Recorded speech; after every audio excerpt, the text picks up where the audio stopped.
तर मुंबईत महानगरपालिकेच्या अखत्यारीत असलेल्या बोरिवली इथल्या भगवती रुग्णालयाच्या खासगीकरणाचा घाट घालण्यात आलाय। पालिकेनं वांद्र्यातील केबी भाभा रुग्णालय, बोरिवलीचं सावित्रीबाई फुले रुग्णालय, मुलुंडचे एमटी अग्रवाल रुग्णालय आणि महात्मा फुले रुग्णालय या पाचही रुग्णालयांच्या खासगीकरणाचा डाव आखलाय। या रुग्णालयाचं खासगीकरण होऊ देणार नसल्याचं म्युनिसिपल मजदूर युनियनच्या वतीनं सांगण्यात आलंय। आमच्या प्रतिनिधी सुस्मिता बदाणे आपल्या सोबत आहेत। सुस्मिता, कोणकोणती 5 हॉस्पिटल्स ज्याचं खासगीकरण केलं जाते मात्र त्याला का विरोध आहे, काय आहे तो उद्देश आणि का विरोध होतोय?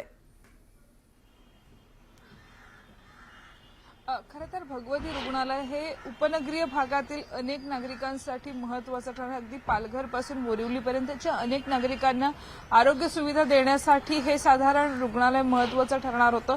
360 कोटी रुपये खर्च करून पालिकेच्या जागेवरती हे संपूर्ण रुग्णालय गेल्या अनेक वर्षांमध्ये साकार केलं। त्या दरम्यान अनेक स्थानिक लोकांना आरोग्याच्या गैरसोयींना सुद्धा सामोरं जावं लागलं आणि एवढे कष्ट घेतल्यानंतर आता पीपीपी अंतर्गत अर्थात खाजगी पार्टनरशिपच्या अंतर्गत 30 वर्षांसाठी ही रुग्णालय चालवली जाणार आहेत। 30 वर्ष हा फार मोठा काळ आहे आणि अशा पद्धतीने मुंबईतली साधारणपणे 5 रुग्णालय आहेत। त्यातील वांद्रे येथील केबी भाभा रुग्णालय असेल, सावित्रीबाई फुले रुग्णालय बोरिवलीतलं, एमटी अग्रवाल रुग्णालय मुलुंडमधलं, महात्मा फुले रुग्णालय भांडूपमधील अशा अनेक रुग्णालयांचा समावेश आहे। जर आपण मुंबई महानगरपालिकेचं आरोग्याचं बजेट बघितलं तर गेल्या अनेक वर्षांमध्ये आपण बघितलं तर साधारणपणे त्यामध्ये वाढच होत आहे आणि मागील वर्षीच्या तुलनेमध्ये यावर्षी 180 कोटींची वाढ ही आपल्याला पाहायला मिळते आणि इतकी मोठी वाढ होऊन सुद्धा साधारणपणे 7,000 कोटी रुपये आपण आरोग्यावरती खर्च करतो आणि तरी सुद्धा जी रुग्णालय पालिकेनं म्हणजे बांधणी केली, त्यांचा पुनर्विकास केला, अशा अनेक रुग्णालयांना थेट पब्लिक प्रायव्हेट पार्टनरशिप अंतर्गत खुले केल्यामुळे नागरिकांना भविष्यामध्ये काही अंशी जो आरोग्याचा खर्च आहे तो वाढलेला पाहायला मिळेल। अशाच पद्धतीचं 7 हिल रुग्णालय सुद्धा पालिकेच्या अखत्यारीत आहे, परंतु त्या ठिकाणची परिस्थिती आणि तिथल्या लोकांचा असणारा अनुभव हा थोडा वेगळा आपल्याला पाहायला मिळतो।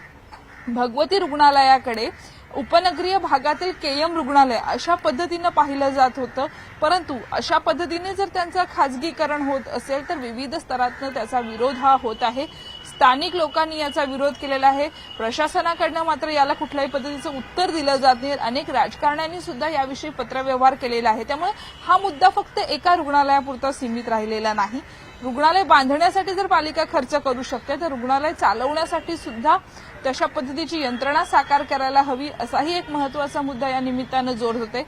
आरोग्य कर्मचारी नसल्यामुळे गैरसोय होते आणि त्यामुळे पब्लिक प्रायव्हेट पार्टनरशिपचा पर्याय विचारात घेतला जातो, परंतु यामध्ये होतं असं की खाजगी रुग्णालयांचं भावतं, खाजगी रुग्णालयामध्ये जाण्याशिवाय सर्वसामान्य गरीब जनतेला पर्याय उरत नाही आणि गेल्या अनेक वर्षांमधला जो अनुभव पाहिला तर आरोग्य सुविधांमधला खर्च हा वाढलेला आहे आणि त्यामुळे 5 रुग्णालयं मुंबईतली जर खाजगीकरणाकडे वळाली तर मुंबईतील आरोग्य व्यवस्था जी आजवर कोविड काळामध्ये अतिशय उत्तम दर्जाची समजली जात होती ती कुठे परावलंबी होते का किंवा त्याच्यावरती डिपेंडन्सी येते का हेही आपल्याला येत्या काळात पाहायला मिळेल। त्यामुळे 360 कोटी रुपये आपण जो पुनर्विकासासाठी खर्च करतो तर ती हॉस्पिटल पालिकेने चालवावी अशी एक मागणी जोर धरते आहे। बिलकुल सुस्मिता, अगदी बरोबर आहे आणि म्हणूनच ही कारणं आहेत खासगीकरणाला विरोध होण्यामागची।